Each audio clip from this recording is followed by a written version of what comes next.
ഒരു ഭരണമാറ്റം ആഗ്രഹിച്ച് വോട്ട് ചെയ്ത ജനങ്ങളാണ് ഇതിൽ പെട്ടിരിക്കുന്നത്. പക്ഷെ കോൺഗ്രസ്സുകാരൊന്ന് മനസ്സിലാക്കണം, കോൺഗ്രസിന്റെ തമ്മിൽ തല്ല് കാണാനല്ല ഈ നാട്ടിലെ ജനങ്ങൾ നിങ്ങൾക്ക് വോട്ട് ചെയ്ത് നിങ്ങളെ അധികാരത്തിലേറ്റിയത്. നമസ്കാരം. കേരളത്തിൽ ഈ കഴിഞ്ഞ തെരഞ്ഞെടുപ്പിൽ കോൺഗ്രസ് ജയിക്കണമെന്ന് ആഗ്രഹിച്ച് വോട്ട് ചെയ്ത് കോൺഗ്രസിനെ ജയിപ്പിച്ച മലയാളികളെല്ലാം ഇപ്പോൾ കൺഫ്യൂഷനിലാണ്. ആ ചെയ്തത് തെറ്റായി പോയോ എന്നൊരു തോന്നൽ മലയാളികളിൽ ഉണ്ടാക്കിയെടുക്കാൻ നമ്മുടെ നാട്ടിലെ കോൺഗ്രസ് പ്രവർത്തകർക്കും കോൺഗ്രസിന്റെ നേതാക്കൾക്കും, എന്തിനേറെ പറയുന്നു മുഖ്യമന്ത്രി വി.ഡി. സതീശൻ ഉൾപ്പെടെ നന്നായി പണിയെടുത്തിട്ടുണ്ട് എന്ന് തന്നെ പറയാം. അതായത് തെരഞ്ഞെടുപ്പിന് മുൻപ് തന്നെ ഞാൻ തന്നെ എൻ്റെ ഒരു വീഡിയോയിൽ പറഞ്ഞിരുന്നു, ഈ നേതാക്കന്മാർ ഒന്ന് മിണ്ടാതിരുന്നാൽ മതി, തമ്മിൽ തല്ലി, സീറ്റിന് വേണ്ടി തമ്മിൽ തല്ലി, മന്ത്രിസ്ഥാനത്തിന് വേണ്ടി തമ്മിൽ തല്ലി, ഇതൊന്നുമില്ലാതെ മര്യാദയ്ക്കൊന്നിരുന്നാൽ മതി, കേരളത്തിലുള്ളവർ കോൺഗ്രസിനെ ജയിപ്പിക്കുമെന്ന്. പക്ഷെ ജയിച്ചു കഴിഞ്ഞിട്ട് എന്താണ് സംഭവിച്ചത്? ഒരു മുഖ്യമന്ത്രിയെ തിരഞ്ഞെടുക്കുന്നതിൽ പോലും ഈ വോട്ട് ചെയ്ത ആൾക്കാരെ എല്ലാം ഒരുമാതിരി മണ്ടരാക്കുന്ന പോലെയായിരുന്നു കോൺഗ്രസിന്റെ ആ ഒരു പ്രോസസ്സ് എല്ലാം. എന്നാൽ പോട്ടെ, അതെല്ലാം കഴിഞ്ഞു, മുഖ്യമന്ത്രിയെ തെരഞ്ഞെടുത്തു കഴിഞ്ഞു. അത് കഴിഞ്ഞ് ഇപ്പൊ 2 മാസം പോലും ആയില്ല. ഏതോ ഒരു ചാനൽ ചർച്ചയിൽ അഡ്വക്കേറ്റ് എ ജയശങ്കർ പറഞ്ഞതുപോലെ കോൺഗ്രസ് ഭരണത്തിലേറിക്കഴിഞ്ഞാൽ, അപ്പോൾ ആങ്കർ പറഞ്ഞത് ഒരു 6 മാസം കഴിയുമ്പോൾ ഈ ജനങ്ങളെ കൊണ്ട് കോൺഗ്രസിനെ വെറുത്തു എന്ന് പറയിപ്പിക്കും ഈ കോൺഗ്രസ്സുകാരെന്ന് പറഞ്ഞിട്ടുണ്ട്. അപ്പോൾ അഡ്വക്കേറ്റ് ജയശങ്കർ പറഞ്ഞത് 6 മാസം ഒന്നും പോണ്ട, 2 മാസം മതി, ഈ കോൺഗ്രസ്സുകാർ ജനങ്ങളെ വെറുപ്പിക്കുമെന്ന്. അത് കറക്റ്റായി വന്നിരിക്കുകയാണ്. 2 മാസം തികയുമ്പോൾ, അതായത് ഹണിമൂൺ, മധുവിധു കാലം എന്ന് തന്നെ പറയാം ഈ കോൺഗ്രസ് മന്ത്രിസഭയുടെ. ഈ മധുവിധു കാലത്തിൽ തന്നെ ജനങ്ങൾ കൺഫ്യൂഷനിലായി, ഏത് ഭാഗത്ത് നിൽക്കണം, എന്താണ് നടക്കുന്നത്, ആര് പറയുന്നതാണ് ശരി എന്നറിയാത്ത ഒരു കൺഫ്യൂഷനിലാണ് ഇപ്പോൾ ഈ കേരളത്തിലെ രാഷ്ട്രീയം പോയിക്കൊണ്ടിരിക്കുന്നത്. അതായത് ഇപ്പോൾ ഗവൺമെന്റ് പ്ലീഡർമാരുടെ നിയമനവുമായി ബന്ധപ്പെട്ട് വലിയ രീതിയിലുള്ള തർക്കങ്ങളാണ് നടക്കുന്നത്.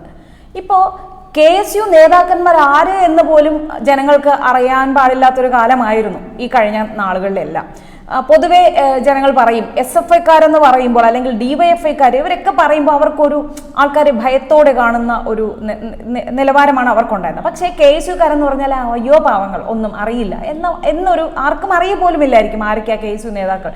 കുറച്ച് സോഷ്യൽ മീഡിയയിലൂടെ ഒരുപാട് പ്രതികരണങ്ങൾ നടത്തുന്നവരെ ഐഡന്റിഫൈ ചെയ്യുമെന്നായിരുന്നു. പക്ഷേ ഇപ്പോൾ സ്വന്തം പാർട്ടിയിലെ മുഖ്യമന്ത്രിയെ വിമർശിച്ചതിൻ്റെ പേരിൽ ഒരു KSU നേതാവ് വളരെയധികം പോപ്പുലറായി മാറിക്കഴിഞ്ഞിരിക്കുന്നു.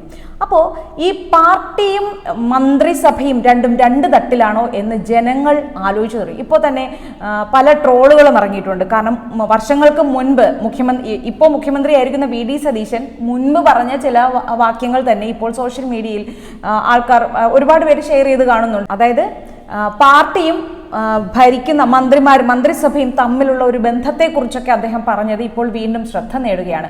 അപ്പോൾ പറഞ്ഞു വരുന്നത്, ഇപ്പോൾ ജനങ്ങളാകെ ചിന്തിക്കുന്നത്, അതായത് വാർത്തകളിലൂടെയും സോഷ്യൽ മീഡിയയിലൂടെയും കിട്ടുന്ന അറിവുകൾ കൊണ്ട് ജനങ്ങൾ ചിന്തിക്കാൻ തുടങ്ങിയിരിക്കുകയാണ്, ഈ പാർട്ടിയും മന്ത്രിസഭയും 2 തട്ടിലാണോ.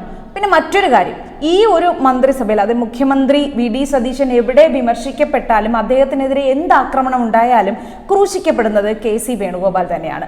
കാരണം ഇപ്പോൾ ചാനൽ ചർച്ചകളൊക്കെ കാണുമ്പോൾ തന്നെ അറിയാം, ഇത് മന്ത്രി കസേരയ്ക്ക് വേണ്ടിയുള്ള കളികളാണോ, കോൺഗ്രസിനുള്ളിലെ പടയൊരുക്കമാണോ KSU നേതാവിന്റെ പ്രതികരണമായി പുറത്തു വരുന്നത് എന്നൊക്കെ. പക്ഷേ ഇതിൽ ഒരു കാര്യം ശ്രദ്ധിക്കേണ്ടത് മുഖ്യമന്ത്രി വി.ഡി. സതീശൻ തന്നെയാണ്. അദ്ദേഹം എത്രത്തോളം ഒരു സ്ട്രഗ്ലിംഗ് ആ ഒരു പീരീഡിലൂടെയാണ് കടന്നു വന്ന് മുഖ്യമന്ത്രി കസേരയിൽ ഇരുന്ന ഒരു സാഹചര്യം ഉണ്ടായത്.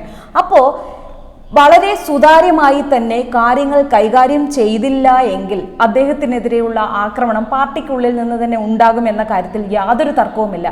ആ മുഖ്യമന്ത്രിയെ തെരഞ്ഞെടുത്ത ആ സമയത്ത് തന്നെ പലരും അവരുടെ അഭിപ്രായങ്ങൾ രേഖപ്പെടുത്തുന്നതിൽ പറഞ്ഞിട്ടുണ്ടായിരുന്നു, പ്രതിപക്ഷത്തിന്റെ ആവശ്യമില്ല ഇനി, കാരണം കോൺഗ്രസ് തന്നെ ആയിരിക്കും ഈ കോൺഗ്രസിന് പ്രതിപക്ഷമായിട്ട് ഉണ്ടാവുക എന്ന് പറഞ്ഞത്. അത് അക്ഷരം പ്രതി ശരിയായി വരികയാണ് ഈ അടുത്തിടെ ഉണ്ടാവുന്ന ഈ സംഭവങ്ങളിൽ നിന്നല്ല നമുക്ക് മനസ്സിലാക്കാൻ കഴിയുന്നത്.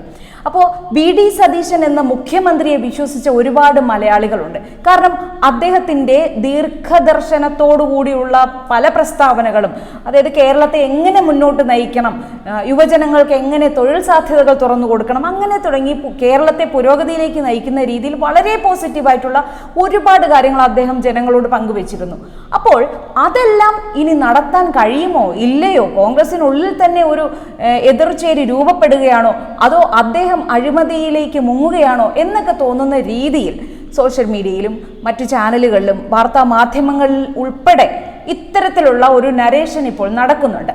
അപ്പോൾ ഈ വി.ഡി. സതീശൻ എന്ന മുഖ്യമന്ത്രി വളരെയധികം ശ്രദ്ധാലുവായിരിക്കേണ്ടതാണ്. കാരണം പാളയത്തിൽ പട തന്നെ ഒരുങ്ങുന്നുണ്ട്. അപ്പോൾ പിന്നെ പ്രതിപക്ഷത്തിന്റെ കാര്യം പറയേണ്ടതുണ്ടോ? അപ്പൊ ഇപ്പോൾ പ്രധാനമായി ചർച്ചകളിൽ വന്നിട്ടുള്ളതിൽ ഒരു വിഷയമാണ് ഗവൺമെന്റ് പ്ലീഡർമാരുടെ നിയമനം. അപ്പോൾ അതിൽ പലരും ആരോപിക്കുന്നത് അതിൽ വലിയ അട്ടിമറി നടന്നിട്ടുണ്ട്. SFI ആയിരുന്നവർ, മുൻപ് SFI ആയിരുന്ന ആൾക്കാരെല്ലാം ഇപ്പോൾ അതിൽ വന്നിട്ടുണ്ട് എന്നൊക്കെ പറഞ്ഞ ആരോപണങ്ങൾ ഉയരുന്നുണ്ട്. അപ്പോൾ മറു ചോദ്യങ്ങൾ ഉയരുന്നുണ്ട്. സന്ദീപ് വാര്യർ എങ്ങനെയാണ് ഇപ്പോൾ കോൺഗ്രസിൽ വന്നത്? അദ്ദേഹം ആദ്യമേ കോൺഗ്രസ് അല്ലല്ലോ എന്നൊക്കെ പറഞ്ഞ് നിരവധി ആരോപണങ്ങൾ. പക്ഷെ ഇതിൽ പെട്ടിരിക്കുന്നത് കോൺഗ്രസ് അധികാരത്തിൽ വന്നു. കാരണം 10 വർഷത്തെ LDF ഭരണത്തിൽ, പിണറായി ഭരണത്തിൽ മനമെടുത്ത് ജനങ്ങൾ ഒരു ഭരണമാറ്റം ആഗ്രഹിച്ച് വോട്ട് ചെയ്ത ജനങ്ങളാണ് ഇതിൽ പെട്ടിരിക്കുന്നത്. പക്ഷെ കോൺഗ്രസ്സുകാരൊന്ന് മനസ്സിലാക്കണം, കോൺഗ്രസിന്റെ തമ്മിൽ തല്ല് കാണാനല്ല ഈ നാട്ടിലെ ജനങ്ങൾ നിങ്ങൾക്ക് വോട്ട് ചെയ്ത് നിങ്ങളെ അധികാരത്തിലേറ്റിയത്. ജനങ്ങൾക്ക് പ്രയോജനകരമായ കാര്യങ്ങൾ ചെയ്യുന്നതിനും ജനങ്ങളുടെ ജീവിതം സുസ്ഥിരമാക്കുന്നതിനും വേണ്ടിയിട്ടാണ്. അല്ലാതെ ഈ 10 വർഷത്തെ LDF ഭരണത്തിൽ ജനങ്ങൾ അനുഭവിച്ച പോലെ വീണ്ടും അനുഭവിക്കാനല്ല കോൺഗ്രസിനെ ജനങ്ങൾ അധികാരത്തിലേറ്റിയത് എന്ന് ഈ കോൺഗ്രസ് പ്രവർത്തകരും അധികാരത്തിൽ ഇരിക്കുന്നവരും എല്ലാം ഒന്ന് മനസ്സിലാക്കേണ്ടത് അത്യാവശ്യമാണ്.